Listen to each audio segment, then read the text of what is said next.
And we're live. Game face on. Game face on. Everybody fake smile. Fake. What's going on, All everyone? right, I'm gonna turn that off. Thank you for joining us. We have Marc Spagnuolo in the house. Yeah, the Wood Whisperer himself. Hi. What's going on, everybody? We made it, I guess. We made you it. weren't here last week. You look nothing like Matt Cremona. Just saying. I consider that a good thing. You're taller than your photo. You're winning. Taller than my pictures. It's good. My thumbnails are quite small. All right. So, audience, we've got a couple of questions in for Mark. Now we got time to get some in. So, if you got questions for Mark to get Looking into the at you, podcast Barnett. for the show, get them in. We don't need them. I think I have a long list of questions. Yeah, we're gonna as grill well, you on a so- bunch of stuff. I'll probably get stupid drunk again and ask questions as we go because that was fun. Outstanding. Outstanding. Yeah, was it? At least don't really hit it hard till like we're past the bench. No, I'm just gonna sip on some Bud Light this week. I think. Is that the Bud Light, chelada one? outstanding. No. I'm all out of the chiladas, Oh. unfortunately. Dan loves weird drinks and inventing drinks. Nice. Super fun. You guys usually drink when you podcast? I do. What I do you? don't anymore. Okay. I don't really drink kind of hardly at all anymore. We do sometimes. We do, but it's. I have usually what don't you push would it too call a much. problem. Dependence issues. Yeah, we have some brewskis and stuff. I remember when Mike lost a ton of weight and like had bourbon one night while we were recording. Oh, man. And it went straight to his head. It was like the first time he One really bourbon, had and it I in was a like, while. "You're drunk." It was real Yeah. bad. I can't do it anymore. That's all it would take for me. Yeah. Yeah, it's not my thing in so much these days. The dishwasher is on and it's loud as hell. I'll be right back. Can't hear it, but you're fine. Dan's I in the can't. House of Sounds. The once in a while Yeah. the ice maker kicks on. Oh So- man. Mark, you don't drink at all, or I mean, if we're having an occasion, and I'll have a beer once in a while, but generally speaking, I don't usually drink very much. I do Same. get tempted though to do a show with the guys drunk, just a podcast would be God, super we would- fun. That'd be I an would love outstanding episode. That would be but, like, amazing. I like had. Let's see. When we were in Atlanta, when we were in Austin, Mhm. I had like a million bourbons, and 13. It was like I had like 13 that one night, and I actually was the next day was really really bad, but it wasn't You as bad as I rallied. thought it would be because no, I was fine. I was able to build furniture, but I had to take it easy on bigger tools.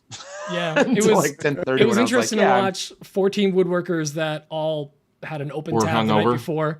Oh boy. Then like sweat it out in a warehouse and then like power through these little hangovers that they had. Oh, it's man. like And doing then that. messing I with was that like, table man, saw at the same time. Oh my god. I don't really care to do that anymore. It's like I just kind No. of want to drink, water and feel pretty good. That's- It's weird. That was the most I've drank. It's weird. in That's a why I long drink time. alcohol. It makes me feel good. You know, I'm You're on the other side of things. I've actually been the reason I asked you about the drinking because I've been drinking these non-alcoholic beers, these little IPAs, and they're pretty good. And like, I don't drink beer because I want to get drunk. I drink it because I like beer. Yeah. Plus- Jason that's good. Sullivan Plus power in the tools. chat has a question about your smoker, Mark. Ooh, my favorite topic. Woodworking and smoking. I tried to get the one that you recommended, and I couldn't get it anywhere locally. I was really bummed out. So I ended up going Which with- one? What is it? The Rectech? You recommended because I was thinking about the Traeger, and you recommended a different one. Yeah, probably Rectech. That's probably what it was. I'd have to scroll Yeah, up a they're little bit. sort of direct. I don't think they do much with like local vendors. Got it. They're still pretty good. REC. It's RECTE. They had like a something where another company had the same name, so they had to change it. But it's RECTEQ now, I think. Oh, okay. Tiku. Yeah. Have you? I mean, I want to get a smoker pretty bad. I'm probably not gonna go Traeger. I was looking at the Green Mountains. Thoughts? Those are fine. I mean, I never actually had one, Fine. but I don't hear Mm. terrible things about them. I can hear that fine, and it's resonating really hard with me. They're fine. The trick is pellets. Pellets are generally not nearly as flavorful as other Gotcha. types of smoking, Right, charcoal right. and real wood. So no matter what you do, pellets are pellets, and they're still going to be pellets. And whatever machine Right. you get, it's just what kind of feature set, how reliable. That's all that's going to change. Yeah. You have the Lang, you said? right? I used to. I actually Used to. sold that right before the move because That's it's the like, one you were saying, like, I have that one, I like it, but get the Rec Tech. Yeah. So the Lang is like a traditional stick burner offset, and that thing is like 750 pounds. And I'm like, I don't want to pay movers to move that. I'll just sell that. I'll figure something out later. I'm never getting rid of my Weber kettle. That you got to Until keep I one of die. those around. Yeah, those are the best. Just lasts forever. I was using a pill shaped like Bass Pro Shop one that I got at a flea market, brand new. Used that for years with charcoal and wood, and I didn't have the patience to sit there and how small it was to like stoke it all day. Yeah. I got this trigger, and man, I've been smoking every single weekend. It's been incredible. That's the reason I do like the pellets, though. I don't like the taste as much, but at the same time, I also have other things to do. And I can smoke ribs or a brisket, get other stuff done, have fun with the kids, You're buying and back not time. babysit it. Yeah, totally. So it's sometimes it's either that or no barbecue. So I don't think I could do the time investment for anything No. other than pellets. Because you're not looking So for I think I another have to hobby. stick- No, I'm not trying to like transition my life into cooking meats. I mean, I love cooking meats, don't get me wrong, but I'm not, it's not like a lifestyle thing for me. I don't know. Like, what's it? Jevin Chaney. That guy's got like the pull behind trailer smoker, you know, that's like, cool. yeah, like That's like hardcore. a And lifestyle. I think he yeah, built his own too. yeah, but he does that like as a business. Out Like of he has a propane tank Yeah, it's like a 250 gallon propane tank. and some shoe soles or something. But that thick steel, man, it retains that heat. Those are nice. Hey, Michael from Tailored Forest asks, what tool was the hardest to get rid of for the move, but you knew you had to do it, Mark? Probably And we could revisit these during the actual show too. Sure, yeah. Actually, I would say, I'm actually. go ahead. Sorry. No, I was gonna say that's a really good question. I wanted to ask that in the show. Okay. You want me to But hold my no, go answer? ahead. No, not at all. I really want to hear this and why it's the CNC. Probably the CNC. I just sold that.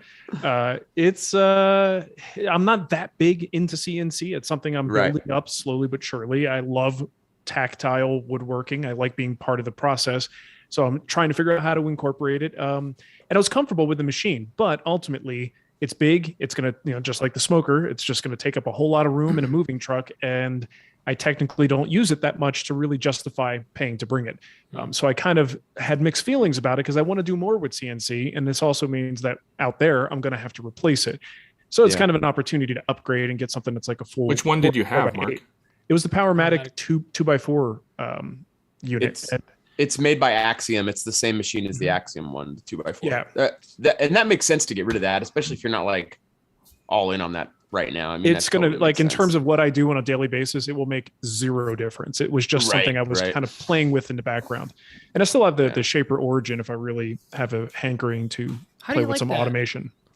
I haven't really delved that deeply into it. It's pretty neat. I mean, to a degree, it's got a gimmicky element to it because it's like for decoration things and inlays and stuff like that. I don't know that I would ever use it for like they do projects where it's almost completely done on that. And that's just kind of, it feels like it doesn't make much sense. It's shoehorning it to do something where it's like, I'd rather make that tenon just on my table saw like I always do.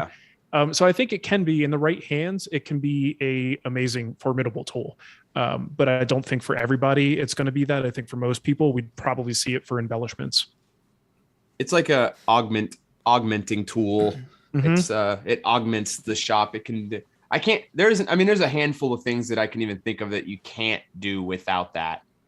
But there's really not. I guess no. I need to revise my statement. I can't think of any things you can't do without that. I can think of a handful of things that you can do with that are much better with that tool. And it really is. Well, you had a really good use case for the gimmicky. cookies, right? Yeah, I mean, we've got the Origin just landed last night. I mean, I haven't even fired it up yet, but we have this production job where we're doing a bunch of bow ties in cookie coffee tables, redwood cookie coffee tables, and I've done different renditions, and honestly, cutting out bow ties by hand or inlaying bow ties by hand into ingrain really isn't that bad with chisels because ingrain chisels so nicely. Yeah. But with the Shaper, it's going to be, or I should say with the Origin, it's going to be much faster. So that's really the reason why it's coming into the shop was for that, because we're going to be producing bring the tool to the job instead of. Yeah, we're going to be doing 3 to 5 bow ties per coffee table, 25 a month is what we're going to be doing. So 25 a month for in perpetuity. It's a big job. Yeah, I think that's where it really shines, is if it's just something that's not feasible to get to a CNC, but you can effectively take the CNC to the work. That's pretty cool. Yeah, and like with this, none of the cookies are going to need the same exact bow tie. So I think we can load up a bunch of different profiles for bow ties and have them like ready to go. Scroll down to the 6-inch, scroll down to the 5-inch, and then have it start cutting them out. On the CNC, I had done like 3 prototypes, and it was just like really a slow process. So anyway, we'll see how it works out. Hopefully it ends up working out. I think it will. Matthew asked if you're getting rid of all the Powermatic now that they aren't a sponsor. No, you're keeping a bunch of the Powermatic, right? Or some of it? So nope. I was planning on not doing this mass exodus because this isn't like F Powermatic. But at the same time, over time, if there's an opportunity to upgrade something or I wanted to try a different brand, now's the time to do it. So it wasn't that it was like sort of retaliation for something. It was simply, well, you know what? I have always wanted to. You're moving. Yeah, you're moving. It makes sense. That's a big one right there. That's a big one. Like, again, I wasn't going to get rid of the CNC. If I was staying here, that's the one I would have kept because I can't fit anything bigger. Why would I get rid of it? My jointer. It's a big ass jointer and it's very heavy and I love it. I absolutely love it. There's no reason to get rid of that, but all the other things like if I want an upgrade or I wanted to, just try a different brand so I could speak to that when someone asked me a question about it, it was a good opportunity to do that. I've been locked into one brand for like over 10 years. So, it's crazy. I just want to try other things because I field a lot of questions about tools and how am I supposed to talk about a tool if I've never had experience with it? Yep. That's a cool position to be in though, right? You're getting it's like a freedom thing now. You can do things you wanted to do. Yeah, I mean it's a little nice. It's a little bit like, getting out of a long relationship with someone that you not that getting I was back in the dating scene. Yeah, that's what it is. I'm back on the play market. The field now. Picking up jointers at the bar. That's right. Any old jointer. Doesn't matter. Jointer will do. Could be a bench top. I don't care. I'll take anything. Now, was it a 6-inch was knife? that a 8-inch or 12-inch? It's a 12. My standards have lowered. I want a 6-inch knife, bench top. Pete, that's Marc Spagnuolo. He's got a 12-inch joiner. Okay, let's get straight on.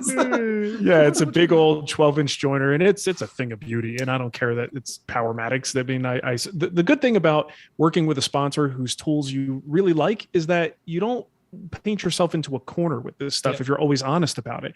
And even though I'm getting rid of it, I have never said it's because this is garbage. That's not at all. They still make great tools. I love them. If you bought them because you saw me use them, awesome. You're going to love that tool. They do make great tools. They do. Line. Yeah. So I've got my reasons though to try other things. So just, being honest about it makes it because you got married when you were a teenager, so to speak, and you need to test the market. That's right. I married my high school sweetheart, and there we go. Never explored beyond that. Okay, so many jokes. My head hurts. I can't even comprehend. I can't process them fast enough. But it's good because when you're moving into a new shop, like that happened to me on a very small scale when I moved shops. That was just 45 minutes away. Yeah. It opened up a lot of windows with brands where they're like, setting up new shop here, let's work together. Awesome. Yeah. I was like, oh, cool. This would have not happened if I was just in my shop doing a little remodel or whatever, because I finally had the space. Sure. Yeah. I didn't even think in those terms, but I publicly put the CNC up for sale. And within a day, I had a couple different companies like, hey, I heard you're getting rid of the CNC, and they are people who make CNCs. And I'm like, don't get too excited. Even if we work out a deal, I'm not using it that much. So you're probably not going to be too happy to work with me. Our CNCs make the best backdrops. Yeah. It's going to look great. It's going to look great holding something else. Yeah. My it's a great CNC is my spot favorite for glue ups. Yeah, my CNC is my favorite flat workbench. So here's the cool thing about that CNC. It didn't look like it was going to sell. It just, a couple people were interested. It fell through. And finally, I get a message from what I was very suspicious of, because the kid comes in. He's like, I'm 17 years old. Hello, dear. Hello, dear. You get those too? My cousin will pick up. So yeah, this kid's 17 years old. Okay, that's he's like, murdery. I'm super interested in this. I got to talk to my parents. I'm like, well, hold on a second. You're 17. How do you have $6,000? Like, it's a good deal for this CNC, but where are you getting this money? Deal. And I actually like kept, because nothing sounded too fishy. It just was like 17. I'm like, can I talk to your mom? Like, that's a good way to ask that question. Are you an adult?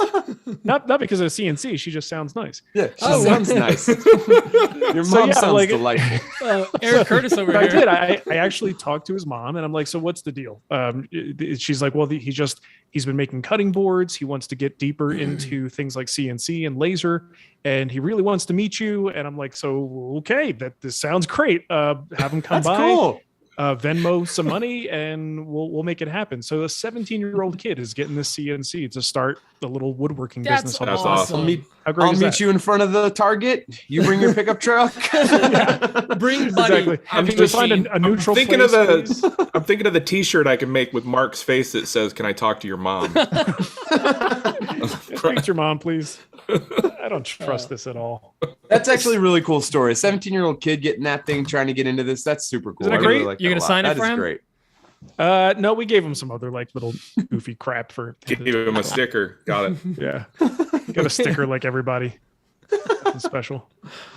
Sick. What a winner. That's awesome. That's awesome. That's really cool. We got a good crowd in here. We got 45 people on the live. Although that's only 11 thumbs ups. I can't figure out that math. Oh, I better thumb it up. Yeah, guys, come on, let's go. Come on, Mark, you're killing me. I'm a slacker. Taylor Forrest wants to know about one of my first videos. I put out my wife's email in there. Was that actually her email? Yeah, it was. Did you get random? Does she still have that email? Look, it was no, that's since been closed many times over. That's 2006. The audience wasn't what it is today. The number of people out there isn't what it is today. There was no fear. I had a number of weirdos. I made myself as accessible as I possibly could, and Nicole did the same thing. Just because it wasn't what it is today. Yeah, it's just an email though. It's not like your home address. Yeah, it's not like can't find me. Whatever. Yeah. There's some guy. Someone probably could, but like it used to be scary when like someone always knew someone at a DMV. Now it's like, oh, I know someone at Google. Yeah. Like, I don't get the DMV joke. That's how people would find each other. Like, I know someone at the DMV. They'd look up the address because they knew the name. Yeah, real creepy stuff. Okay. Have you guys ever Googled your name and the word address to see how many different directories you're in? I have not, but I'm about to. I have, and yes. It's depressing, and it drives me crazy every single time. Yeah. How often do you do this, Mark? I do it a couple times a year because I like to keep, like, usually these sites have like some obscure link at the bottom if you want to be removed from the directory. But anyone determined enough can very easily find where I live. Locatepeople.org. Gross. These sites are horrible, man. And it just scrapes. The funny thing is you can see sometimes what info they have about you. Most of it's wrong. According to them, I've got like 6 kids. I'm on my second wife. Like the details are way off, but they often do have my actual address. Oh yeah, they got my old address on there and my wife's phone number. Wild. Oh, that's bonkers. Yeah, I'm not looking it up. It's creepy how I don't want to be freaked out. Easily it can be found. Like I opened up. I just looked up Daniel Dunlap. It says known alcoholic. Accurate. This is real specific. It knows your middle name is Aloysius. Aloysius. Yeah. Oh. Daniel Aloysius Dunlap, Dad. I made that joke when I tagged Mark. Mark Aloysius Spagnuolo. We got to work on new material. We can't cycle jokes. But we're all about recycling and upcycling and salvaging, and we're here for the environment. So, Mark, when you moved, I remember listening to Wood Talk way back in the day. You were talking about moving and like not sharing the address and all that stuff. And when we moved, we made the conscious choice of like not like we don't say where we are. We say what county we're in if people ask, and any kind of correspondence, like all of the stuff I sell gets shipped out, whatever comes out of our PO box. And anytime somebody wants to send something, PO box. Nevertheless, still get people that have our address or get it somehow. I'm sorry. How many times do I gotta apologize? No, like when I opened up the LLC like a month ago, I got so much mail coming into the house. People are just this is a public directory now, so like now it's out there, and people are just this is all spam stuff. Like get your compliance posters or whatever, but they all look like legit government documents. Yeah. It's such a scam. Well, the thing is, if you own a house, I mean, you're out there. It's out there Your anyways. address is public anyway. Yep. I mean, that's on the the assessor's problem. website. I actually did some research because I'm like, how do, not that that's the level that I'm at, but how do like actual celebrities deal with this? Like, how do they stay anonymized in some way that people can't find them? And it's all done by never having their name associated in any way with their address. So when they order anything from Amazon, it's not going to their address. Like, it would be a major inconvenience to try to not have your name associated with that property, or you'd have to make the purchase under some sort of like sole LLC or something. So your actual name is shell company.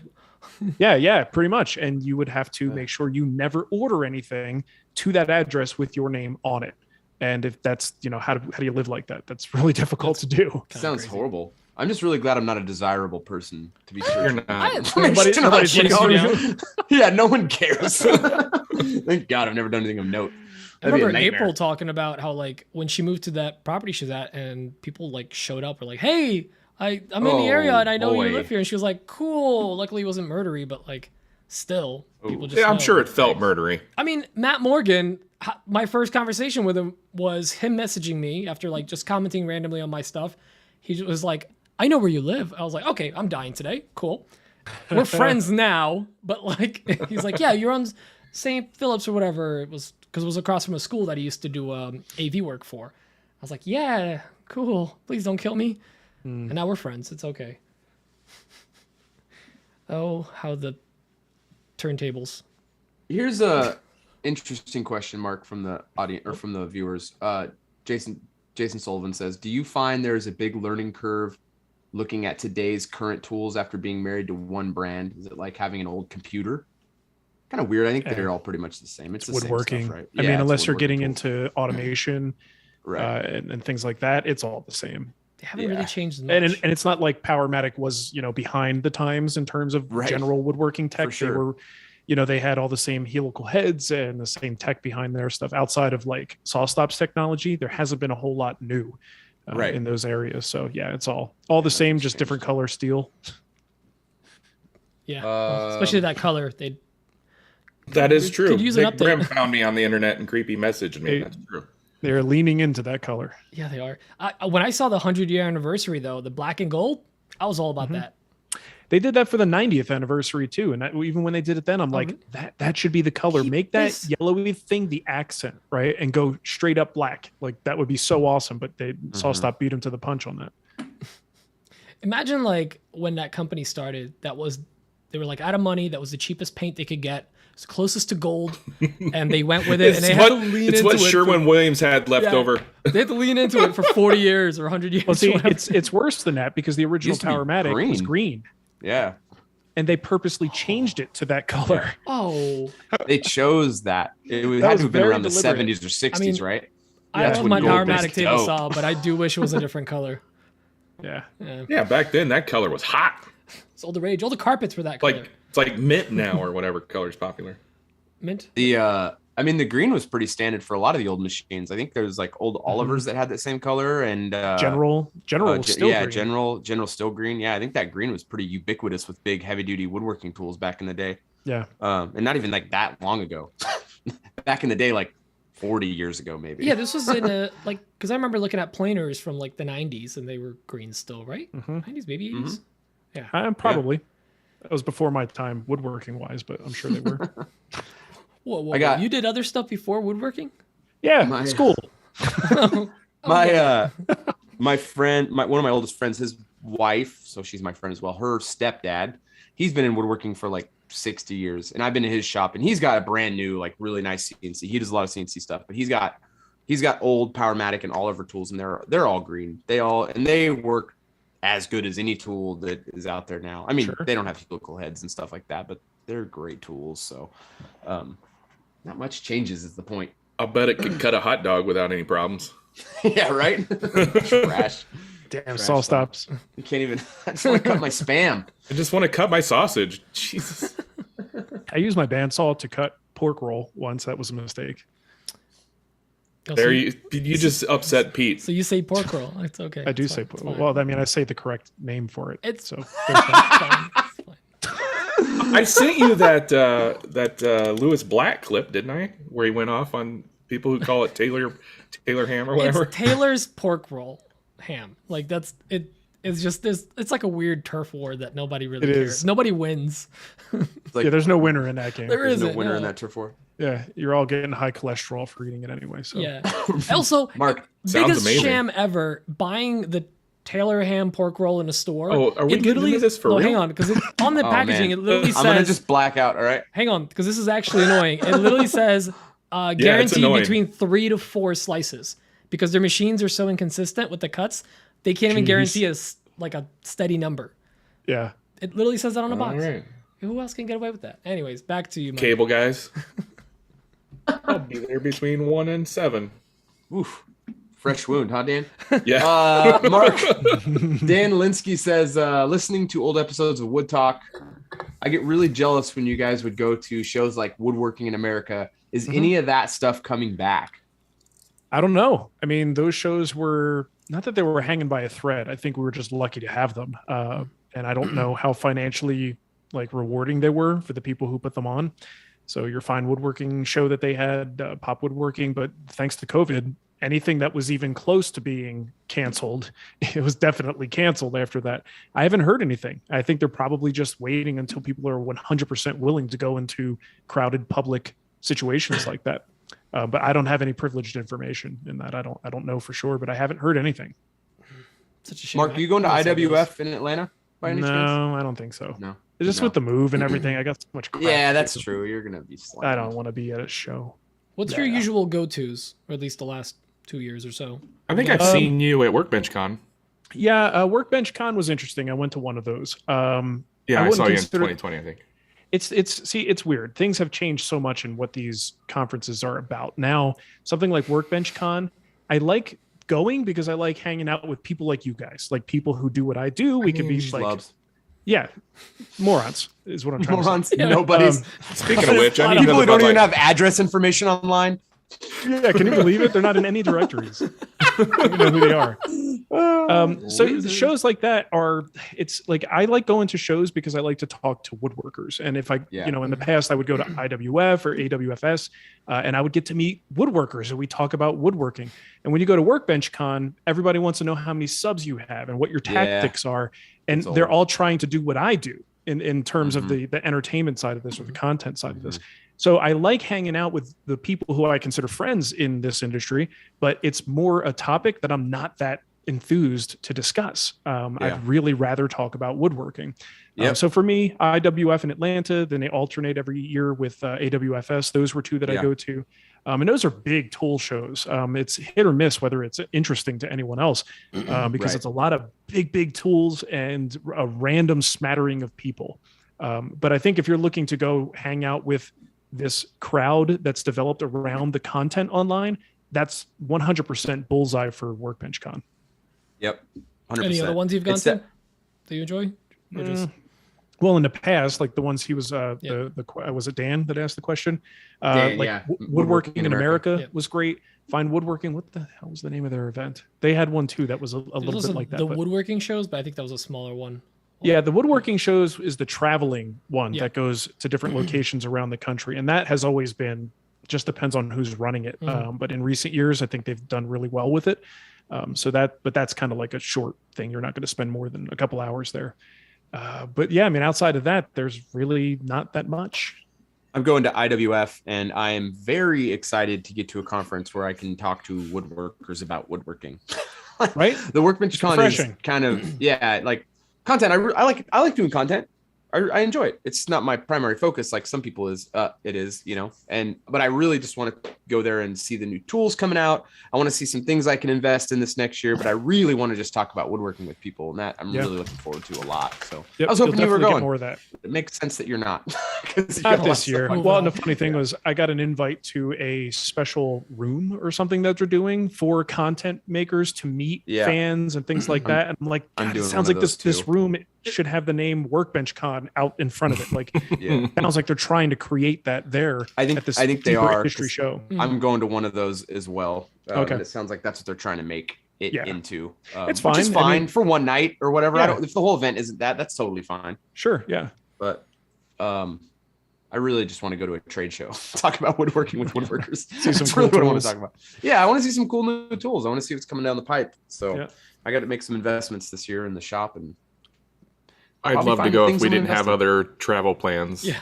Unfortunately, Like we've already too many other done travel plans. 3 weeks of trips, basically, almost 3 weeks of trips this year. We went to Mike's, we went to Workbench Con, and we went to Austin. Not 3 weeks, but Yeah, and then we're gonna go out to Pete's place for Maker Camp. Maker Maker Camp, Camp, yeah. yeah, Maker Camp. And then I'm expecting something to pop up last minute at some point this year yeah, to go to. Do you do a lot of these impromptu trips, Mark? Like, so a brand don't go reaches anywhere. out for stay at home. I get a lot of requests, but people have learned, companies have learned that I don't like to travel.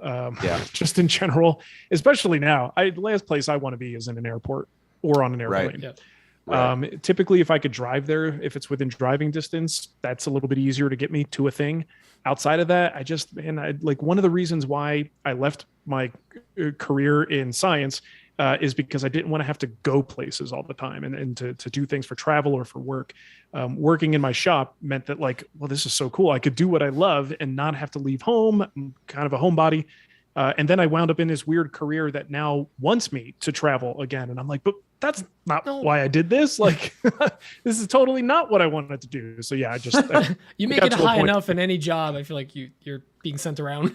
it seems like that, right? So yeah, I try to avoid it, but it's, to my detriment. It's always good to go to these events and shake hands and actually do face to face with people. But I feel like I'm traveling more now that I'm doing woodworking than I ever did with anything else. It's crazy. it's wild. I guess because there's more opportunities with Instagram and the brands to like go places and actually know someone.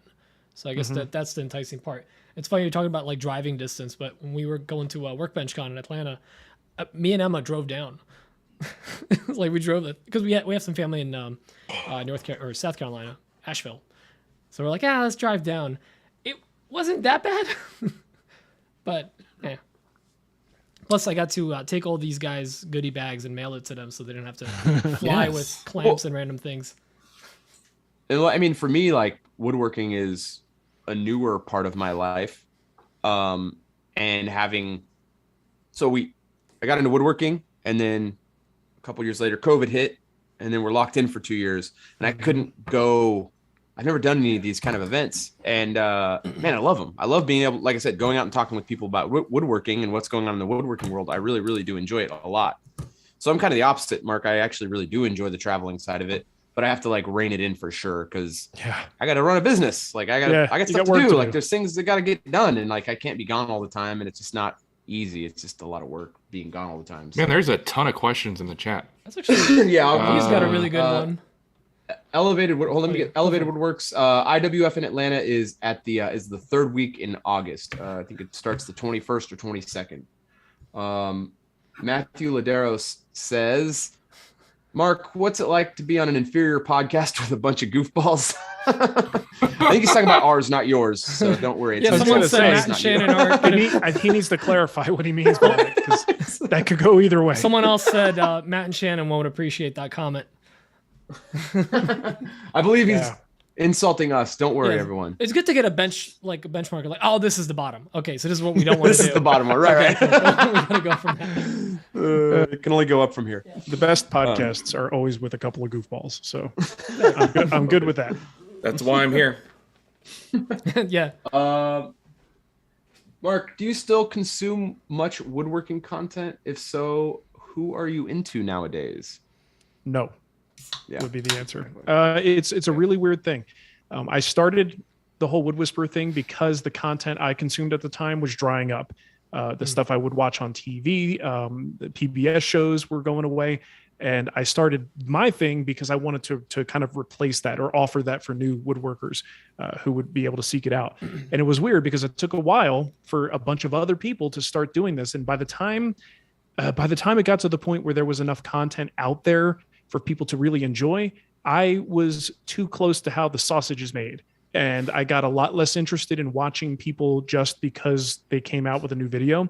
My watching strategy for woodworking content these days is very needs based. So if I'm doing a thing and I don't know how to do that thing, I will go look that up. and 100%. whoever I find is who I find. If I'm going to sit down with YouTube, I'm watching barbecue videos. I'm watching videos about like building PCs. I'm watching just all my other hobbies and things I'm interested in. But very, very rarely will I sit down and sit through a woodworking video. Yeah, it's crazy how that flips. I mean, it's not crazy, actually. It just makes sense. So it just makes sense that you wouldn't be like creating content for that and be like watching it all day. There's just no time for that. I honestly wish I wish this was around when I was in that consumption phase. Because I mean, well, if that happened, I may not have done what I did because there was already the need was being filled by other people. If that were the case, but I kind of wish that was around because there was a period in time where I would just consume anything and everything that was under the umbrella of woodworking, and it just got to a point now where it's very just like if I need it, I'll go find it. Yeah, I remember when I was first woodworking was first coming into my life, and I was just consuming so much. I was working my corporate 9-to-5 job. I'd be in there doing like a spreadsheet, and almost 6 hours a day, there'd be at least a woodworking video on in the background while I'm doing my job. Cause I could, I mean, I was able to do my job and have those on in the background, but it was just so much consuming of that. And I don't watch anything. And it's the same thing. It's just like, when am I going to do that? That's the thing. If you're putting that much time into it as a career and that's your job and you're putting that much time into it, it's really hard to justify spending your recreational time on that same exact thing. I want to spend my recreational time on my tractor. That's all I want to do.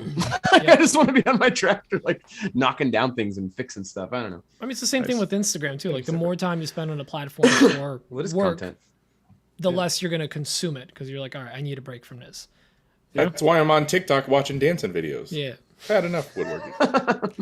What you should be doing. Mark, aside from another Woodshop podcast, what was your favorite podcast to be a guest on?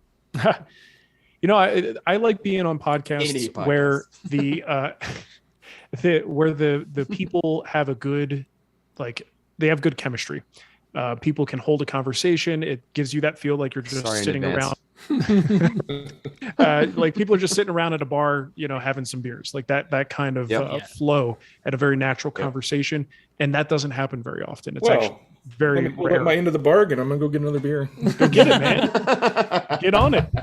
I may go get one myself just for the occasion. So now I have to. We're just we can take a bio break and I'll go get a beer too. I'm gonna walk in with my beer dome, act like I don't drink, and I don't usually drink. I gotta go do a quick keg stand. Mark's on, but it's like bourbon and Coke. Yeah. Oh, that would be good. That would be a real issue for tomorrow's productivity. You're already behind. You can't do it. Hey, nice hat. I can't do it. So to answer the question, Shop Sounds podcast with Nick Key, Jason Hibbs, and Keith Johnson. Oh, those guys are the worst. Well, they're all jerks, but they have good chemistry. They have chemistry. So they got that going for them. But I think if there's good chemistry with the co-hosts, then it's so much easier for me to enjoy myself on the show. Oh yeah, for sure. It's so awkward when you go on a show and you're just like, am I supposed to be running this? What's happening? There are times where there's so much space between questions and the person's thinking too much about what they need to say next. Yeah. If there's no conversation happening, it's just a Q&A, a back and forth Q&A. They should do what I do and don't think. That works well for me. Let the words pour out. Yeah. They just fall out. Sometimes they don't even make sense. It's just like a jumble. Put it together. Figure it out. What's funny is when we first started out, we thought we were going to have to like edit out all the pauses. And then we quickly realized, there isn't pauses. There are no pauses. That's nice. We're just talking. Yeah. We're just idiots who say things nonstop. Or when there is a pause, one of us just acts on it and like, all right, let's go to the next one. Or we just talk over each other a lot. We do that. Right. Or mostly just me, basically. Elevated Woodwork says this is the hooked on phonics of podcasts, whatever that means. I like that. I feel like it's an attack, but that's fine. Compliment? So I had to change my hat because I noticed there were way too many coffee logos on the screen. I couldn't handle it. Yeah. Oh, jeez. Oh, I don't have anything. I'm wearing my coffee underwear. Oh, I'll Spider-Man. We'll fix that. You wear Maker tees, right? Yeah, if they look good. To classy. They look good on me. Yeah. Because I know you wear a lot of like Spider-Man tees or. Sure, I do. There are times though where people will like they'll just go a little overboard on their logo, and then I just for pure taste reasons I don't enjoy a giant ass logo on my shirt, in spite of So if we sent you one of these, you wouldn't be okay with that? I'd see that's on the back. Yep. I'm fine with that. You got a tasteful logo above the breast. That's perfect. Okay. I like that. So no What's no this? full chest Oh, pieces, no. people. I also appreciate a good athletic fit shirt if you have those. Yeah. That's my favorite. What do we got here? Nothing good. Jason, I am Now the not chat getting a is dropping tractor the ball. yet. I am eventually. I've actually started to look at what I would want to get because I want to get something really small that's still able to lift heavy items. Do we have any questions that we need to pre-listen to? Oh yeah. Yeah, I got a couple I questions. feel like queued we're up here. doing an actual episode me- right now instead of the pre-show. Remember when I talked Let me about this share whole my- chemistry thing in the beginning? Yeah, it's happening. So we're gonna run late. I didn't mention sometimes there's too much chemistry. Kind of Right. ruins the show. You guys so- shut up. Dial it back. We like to call it sexual tension. It's let me get. Yeah, these are up right now. So this first question is from Michael Hale. I believe that's Tailored Forest. That is yeah. tailored for us. Yeah, Love here we that go. dude. Hey, what's up? Peter, Daniel, Michael, and Mark, Marcus. Good one. Exactly. Mark. Okay. Mark, I got a question for you guys. This is Michael over at Tailored Forest. Have you ever had a project that has went so poorly, so terribly, you screwed it up so bad that you just called the customer and said, hey, I got to give you a refund on that deposit? Or maybe if that hasn't happened, did you have to start from scratch, completely start over? And if so, what was that project, and what did you do to screw it up so bad? Thanks, guys. Appreciate what you're Ouch. doing, and good to talk to you, Marco. I think is what it was. Thanks, Marco. It's Marcus. Here's your money back. Also, here's $1,800. Please don't speak of this. Yeah, don't tell anybody this happened. Can you So I'm not imagine? supposed to answer these. Don't now, know am I? me. No, not yet. Right. Not now. Think Yeah. on it. Okay, this is from Thomas. He's a Thomas. listener from France. International. This is 2-minute and 40-second question. This better be good, Tomas. Thomas, that He is usually way puts too a lot of- long, bud. He usually Holy does a lot of smokes. production in his question. That is a long question. Here we go. Oh my God.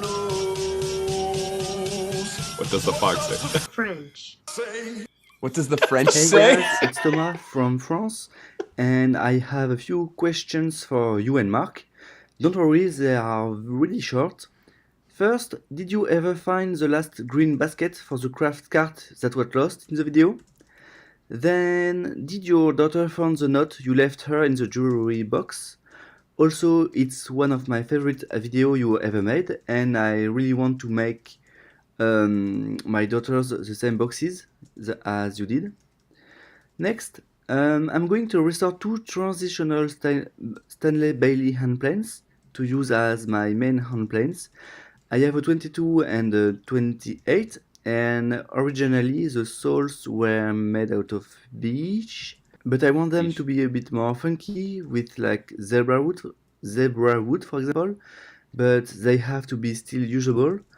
What species of wood should I use?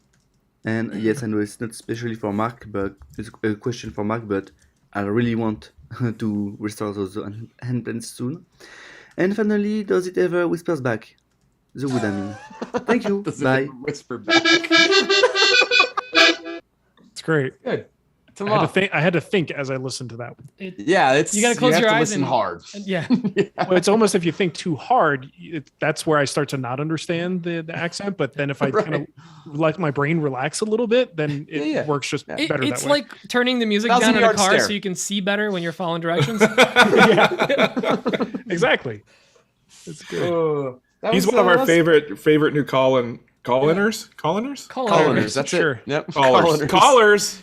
Oh, Those are Colonizers. Great. He's question. he's called in for 5 or 6 weeks in a by the row way, now.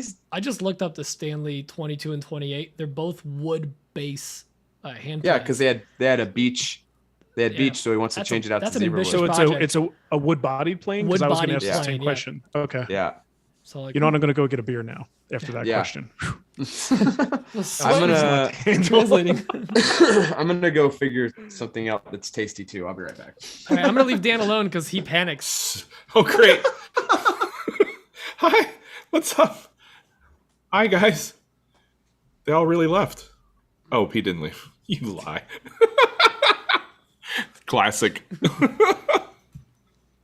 I've been trying to think about what I've done the last 2 weeks because we didn't do anything last week, and I can't think of anything. What's on my bench is gonna suck. Yeah, it's got to be quick because we have what's his name, Mark. That guy. I'll just say Etsy. Yeah, actually, Dan, I thank you for the idea to up my, what is it? The marketing. Is it working? Yeah, it's. I don't know. I don't know if it's all that or if it's also the Father's Day sale, but last week I had like a really good week. So I don't know. We'll see. I did. It stays that way. I had like 2 or 3 days where it was just like pretty slow. I had like maybe 1-2 sales, and then on Monday, this past month, Monday, I had 12 sales on Monday. I was like, what the heck? So it just blew up. It's That's nice. amazing. Damn, 12 sales. And I didn't do anything different. It's a roller coaster ride. Currently, I have two in there. Nothing crazy. Yeah, I haven't gotten like that many sales, but I think a lot of the sales that I got were pretty good. Yeah, they've all been pretty decent sized sales. Like, I'd say they're average about $45 per. Daniel, which isn't bad. Hi, Langley. What's up? So I've been pretty busy. I don't know if YouTube changed something, but I can't pop out the chat anymore. I don't have the. Oh, is it like Instagram where everyone has a different layout? Yeah. Mine pops out. Yeah. I don't have the. How it used to be the 3 dots, and then you could Yeah, do the drop down arrow and do live chat or top mine's chat. Popped out. I don't have those options anymore. Stop using Microsoft Edge. Yeah, right. Come on. All right. It's the best internet browser according to Microsoft. Someone called in to work the other day and they requested Opera. Opera. I don't even know like The browser? Yeah, the browser. I was like, no. What was the You're gonna use Safari and be happy. what was the real old one, like something Navigator? Netscape. Netscape. Yeah, baby. Yes. That's the good one. You're older than we are. Mark jumped on that. He knew. Yeah. Well, he's a big nerd at heart. Been around for a while. All right. Well, How many more well, we'll questions we wrap got? up this pre-show and that jump all the into questions? Yeah, the we main should thing. probably do the actual show. Yeah, we only got 2 calls. Oh. Actually, we got some old calls, but I think we're gonna end up talking to Mark a lot. Yeah, so we're gonna grill him on all we don't need this to break stuff. into the old ones. We don't need to break see into what the happens. vintage stuff. We'll see how much dead air we have. The vintage stuff. A week old question, vintage Yeah, stuff. week-old vintage questions. Or we'll play something that was meant for like Eric or the Yeah. other guys. Did we ever get to all the questions that we got specifically for other people? No. Like Pat, No, we so- could play. So we had Play- last week when we didn't do the show, we had a question for urban logging for the guys for. Oh, Well, yeah. let's play it for Taking Mark. urban. They called it on Friday. Yeah. I'll Yeah, answer that. they called. let's do this. I'll Save answer that anything. for when Oh yeah, they Carmona said. comes on. Hopefully this isn't too late. And I saw that. I was like, It's Friday. too late. dude. Well, I guess some people don't know when we record. When we tell them we have a live on Thursday, they're like, "Oh, really? Hey, there's a new question just came in the email Oh, did it? Better be good." from Oh, Mark really? Pettinger. I've got All my right. notifications up.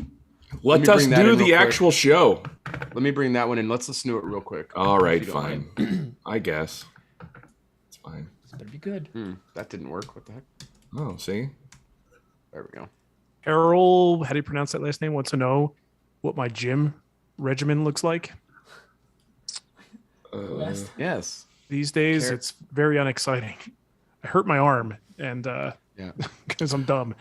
that's so why I don't haven't as gone to the much. gym, Mark. I hurt my arm in the '90s. Oh, you mean 23 years Carol ago. Pietschak? I bumped my elbow. I'm like, it's over. I'm done. Exactly. What do you think? He's got funny an bone. engine hoist and like a crazy, what is it? Hand truck, just so he doesn't get hurt.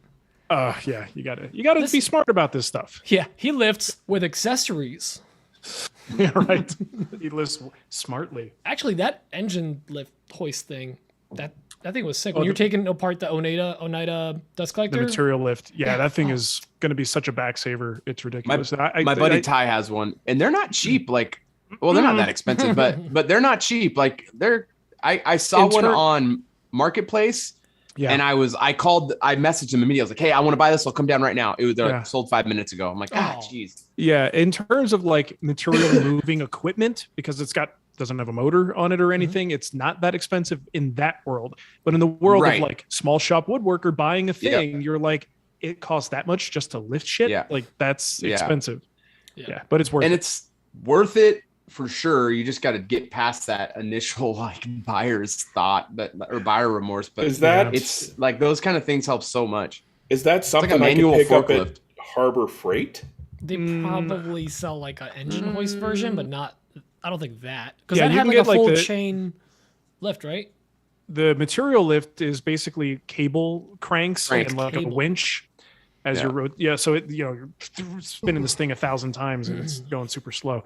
Harbor Freight will have an engine hoist though, like a cherry picker, but they will not necessarily. I don't think they're going to have like a true material lift. I don't think they have the lift like that Yeah. where it has like the 2 forks on there. Darn it. So Yeah. See But, if Menards has it. I will. Oh, Mark's gonna have a Menards by him now, probably. oh man, I'm assuming. living his Will I? best life. Lucky I've guy. always good. always wanted that. Yeah. You should. They have live edge now. Did you know? They do. We're gonna, What was the we're gonna name get of that survey wood? steaks and a 55-gallon drum of mayo. This is Menards, not Costco. Calm down. All right. Last quick question. Brian's asking. I'm just gonna paraphrase. He's asking for a bandsaw blade recommendation for a 14-inch bandsaw. You use a local brand. Are you happy with it? Would you recommend it For a resawing. for reselling? Yeah, okay. So there was that local company did a pretty good job with that blade, and I have since moved past it. But it was great, and I kind of figured I would probably swear off buying anything on the internet for that if there's a local company that does bandsaw blade repairs and production, because it was perfectly fine. And we stress about this stuff, and we can spend hundreds and hundreds of dollars on these things. I don't think you really need to spend $20. If it breaks, go get a new one. It's like not that big of a deal. It's a consumable for sure. And you got to treat it that way. And then, you spend $250 on a Lennox blade and it breaks. Yeah. And it will and can break. So yeah, I mean, there's lots of good brands out there, but if you have the option to find a local place, support a local business, spend $20, get a great blade, and spend $20 again in 6 months, and you'll be happy. If you don't have a local great place, advice. I use sawblade.com. Gotta recommend that too. It's they actually a have pretty small company. Next day shipping. It's a mom and pop shop out of Wisconsin, I believe. Yeah. No, that's cool. Yeah, they're And- actually a pretty small shop. They called me the other day. They're like, "Hey, we saw you order these blades before. Do you need any more?" And I was like, "Oh, Yeah, they they're great. They do drop call pretty regularly. I spend like $35 per blade. yeah, it's really cheap." It's good. I remember hearing Cremona talk about how cheap the blades are for the big bandsaw. I was like, "Oh yeah, they're like $40, $50. I just throw a new one. I don't sharpen it." I was like, "Oh my god." Yeah. At that point, like probably not worth it. Yeah. No, not worth the time. All right, should we jump out of this? Yes. Yeah, let's jump out of it. Hey guys, thanks for joining Oh, us. do you guys want to listen to this other question that we got in? Oh yeah, Or- we didn't do that. I thought we did All right, that. sorry. Let me play it real quick. Wait, Oh I lied. man, Sorry, one sec. all these lies.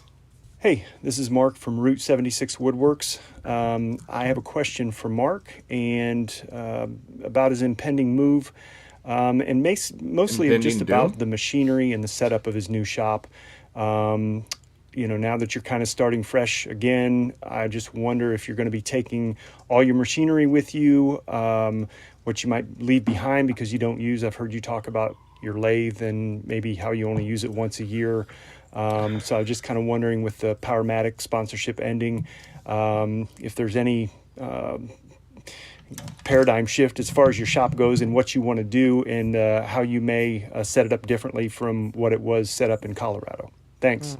That's definitely a question I had for Mark, so that'll be good. Why don't we throw That that is in very- right at the like- top somewhere, and we can Yeah, it's a good sandwich place in to ours start. in there. Yeah. Yeah, we'll do. We'll get Mark's and Pete for your order. It'll be Mark, Michael, Hale, and Thomas. Perfect. I got you. Okay.